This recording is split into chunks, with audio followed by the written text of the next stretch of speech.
નમસ્કાર. આજે આપણે એક રસપ્રદ સ્થાનિક પહેલ વિશે વાત કરવાના છીએ. નવસારી મહાનગરપાલિકાની માય થેલી.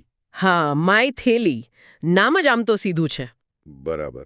એટલે કે જૂના કપડાં આપો અને બદલામાં નવી કાપડની થેલી મેળવો. પણ આટલું સીધું નથી લાગતું, એમાં કંઈક વધુ છે ખરું ને? ચોક્કસ. આ ખાલી વસ્તુ આપલે જેવું નથી. એની પાછળ એમ કે પર્યાવરણની ચિંતા છે, સામાજિક ભાગીદારીનો વિચાર છે. નાગરિકો પોતાના જે કપડાં હવે નથી વાપરતા એ આપી શકે અને તરત જ ત્યાં ને ત્યાં જ એક સરસ મજાની કાપડની થેલી મફતમાં મળે. ઓકે. આ તરત જ અને મફતમાં વાળો ભાગ જે છે એનાથી લોકો જરૂર આકર્ષાશે. પણ આ વ્યવસ્થા ગોઠવાઈ કેવી રીતે છે? મારો મતલબ, આયોજક કોણ છે અને ક્યાં જવાનું આના માટે?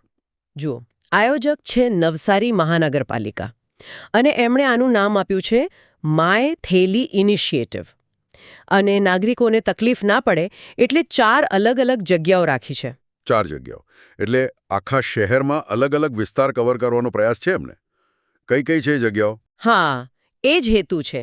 એક તો એમની મુખ્ય ઓફિસ મહાનગરપાલિકા સેવા સદન. બરાબર. પછી જયશંકર પાર્ટી પ્લોટ સામે જે સિટી સિવિક સેન્ટર છે ત્યાં. હા.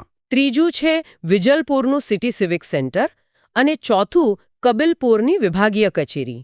એટલે 4 ખૂણે વ્યવસ્થા કરી છે. અને આ ક્યારથી શરૂ થઈ રહ્યું છે? તારીખ, સમય કંઈ નક્કી થયું છે? હા, બધું નક્કી છે. આ 1 જુલાઈ 2025થી શરૂ થશે 1 જુલાઈથી. ઓકે. અને દર ગુરુવાર અને શુક્રવારે, અઠવાડિયામાં 2 દિવસ. ગુરુવાર અને શુક્રવાર. અને સમય?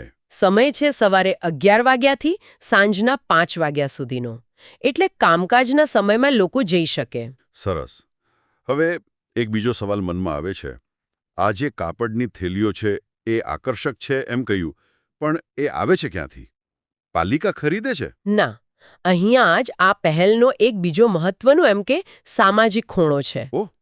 આ થેલીઓ કોઈ ફેક્ટરીમાં નથી બની.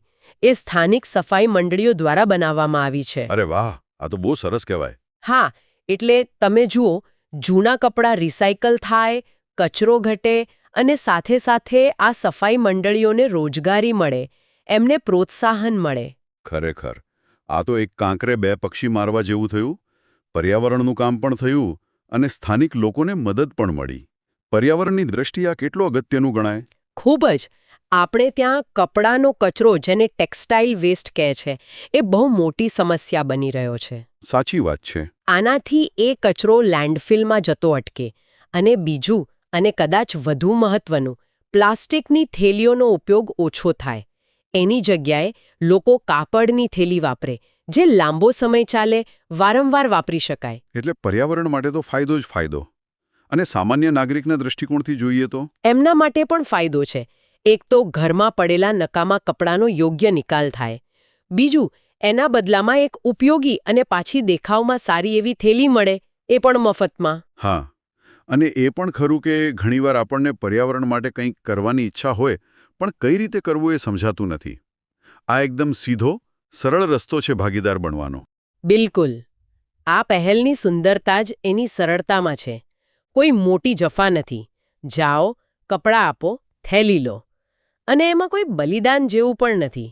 જૂની વસ્તુના બદલામાં નવી, કામની વસ્તુ મળે છે. અને હું તો એમ પણ કહીશ કે આ એક રીતે ફેશન અને પર્યાવરણને જોડે છે.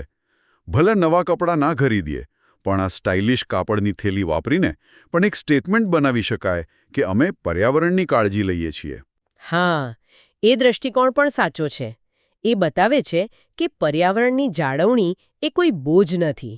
એને આપણે રોજિંદા જીવનમાં આપણી પસંદગીઓમાં વણી શકીએ છીએ. આવા નાના, ક્રિએટિવ ઉપાયો મોટો ફરક લાવી શકે છે. ચોક્કસ. તો સારાંશમાં કહીએ તો નવસારીની આ માય થેલી પહેલ ખરેખર ઘણી બધી બાબતોને સાંકળે છે. જૂના કપડાનો પુનઃઉપયોગ, પ્લાસ્ટિકનો ઘટાડો, સ્થાનિક રોજગારી અને નાગરિકોને સીધો લાભ. એક ઉત્તમ ઉદાહરણ છે. બરાબર. અને આના પરથી એક મોટો વિચાર એ આડે છે કે જેવી આ નવસારીમાં શરૂ થઈ, એવી સ્થાનિક કક્ષાની, કદાચ નાની લાગતી પહેલો, જો સફળ થાય તો એ કચરા વ્યવસ્થાપન જેવા મોટા પ્રશ્નોમાં કે પછી સમુદાયના સશક્તિકરણમાં રાષ્ટ્રીય સ્તરે કેવો પ્રભાવ પાડી શકે? શું આવા મોડલ બીજા શહેરો, નગરો પણ અપનાવી શકે? આ ખરેખર વિચારવા જેવો મુદ્દો છે.